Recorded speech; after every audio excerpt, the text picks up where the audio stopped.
नमस्कार विद्यार्थियों। आज की कक्षा में हम हिंदी के वसंत भाग 2 के चैप्टर 11 का अध्ययन करेंगे, जिसमें रहीम के दोहे दिए गए हैं। रहीम दास, इनका पूरा नाम अब्दुल रहीम खान खाना तथा जन्म सन 1556 ईस्वी व मृत्यु सन 1627 ईस्वी में हुई थी। आइए अब रहीम के दोहे, प्रसंग, सरलार्थ व इसके भाव पढ़ते हैं। अध्याय का पहला दोहा इस प्रकार से है। कही रहीम संपत्ति सगे, बनत बहुत बहुरीत, विपत्ति कसोटी जे कसे, तेहि साचे मीत। प्रसंग इस प्रकार से है। यह दोहा रहीम द्वारा रचित है। इस दोहे में रहीम ने सच्चे मित्र के बारे में बताया है। दोहे का सरलार्थ इस प्रकार से है। रहीम जी कहते हैं कि सगे संबंधी रूपी संपत्ति अनेक प्रकार की रीतियों से बनती है। जो व्यक्ति मुसीबत के समय सहायता रूपी कसौटी पर खरा उतरता है, वही सच्चा मित्र होता है। अर्थात भाव यह हुआ कि मुसीबत में काम आने वाला ही सच्चा मित्र है। अर्थात इस दोहे का अर्थ यह भी कह सकते हैं कि जब हमारे पास धन संपत्ति होती है तो हमारे बहुत से मित्र और संबंधी बन जाते हैं, परंतु जो व्यक्ति संकट के समय सहायता करता है, वही सच्चा मित्र होता है।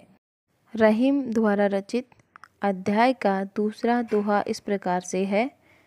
जाल परे जल जात बही, तजी मीनन को मोह, रहीमन मछरी नीर को, तऊन छाड़ती छोह।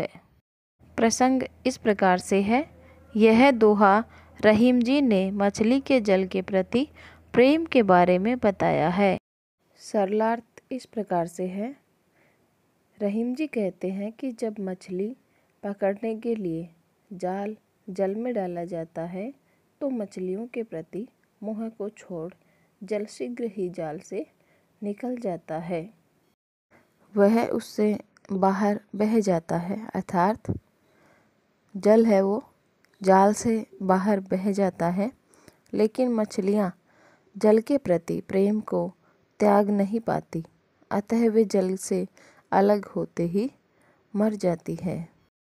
इस दोहे का भाव यह हुआ कि मछली जल से सच्चा प्रेम करती है। अर्थात हम ये कह सकते हैं कि इस दोहे में कवि ने जल के प्रति मछली के गहरे प्रेम के बारे में बताया है। मछली जल से प्रेम करती है, पर जल मछली से प्रेम नहीं करता।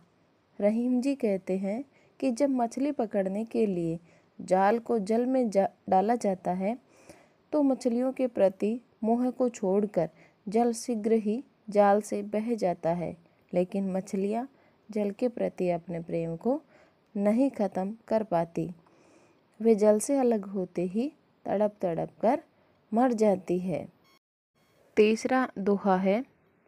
तरुवर फल नहीं खात है, सरवर पियत न पान, कही रहीम पर काज हित, संपत्ति संचही सुजान। प्रसंग इस प्रकार से है। यह दोहा रहीम जी द्वारा रचित है। इसमें उन्होंने परोपकार के भाव को प्रकट किया है। सरलार्थ इस प्रकार से है। रहीम जी इस दोहे में कहते हैं कि वृक्ष कभी भी अपने फल स्वयं नहीं खाता और न ही तालाब कभी अपना जल पीता है। इसी तरह सज्जन व्यक्ति भी परोपकार के लिए अपना धन इकट्ठा करते हैं। वे दूसरों की भलाई के लिए अपना सब कुछ दे देते हैं। इस दोहे का भाव यह हुआ कि मनुष्य को अपना जीवन परोपकार अर्थात दूसरे की भलाई के कार्य करते हुए जीना चाहिए।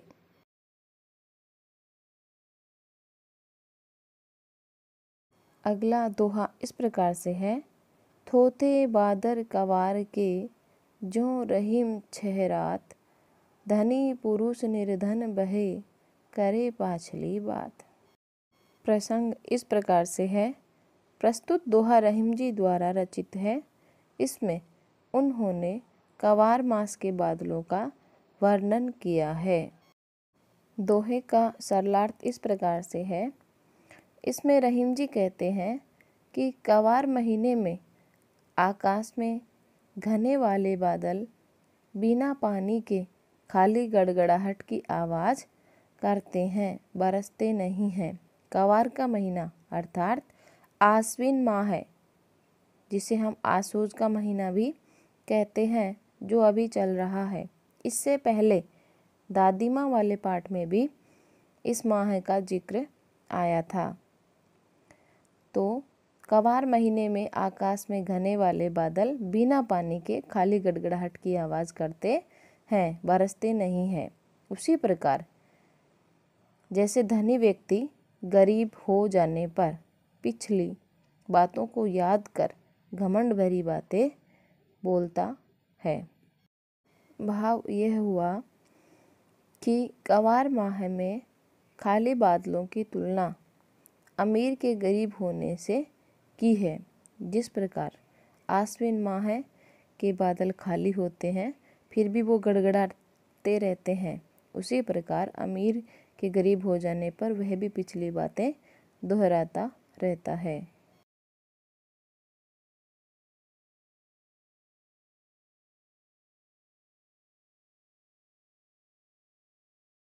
अंतिम दोहा इस प्रकार से है। धरती सी रीत है, शीत धाम ओमे है, जैसी परे सो सही रहे, त्यों रहीम यह दे है। प्रसंग इस प्रकार से है। यह दोहा रहीम जी द्वारा रचित है। इसमें वे धरती के साथ साथ मानव शरीर की सहन शक्ति का वर्णन करते हैं। दोहे का सरलार्थ इस प्रकार से है। रहीम जी कहते हैं कि इस शरीर की झेलने की रीति धरती के समान है। जिस तरह धरती सर्दी, गर्मी, वर्षा की विपरीत परिस्थितियों को अपने ऊपर झेल लेती है, ठीक उसी तरह मनुष्य का शरीर भी जीवन में आने वाले सुख दुख को सहन करता है।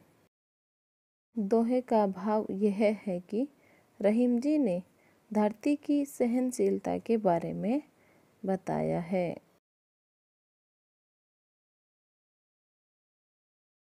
आज की कक्षा में इतना ही। अगली कक्षा में हम रहीम जी के दोहे वाले अर्थात इसी पाठ के प्रश्नोत्तर करेंगे। धन्यवाद।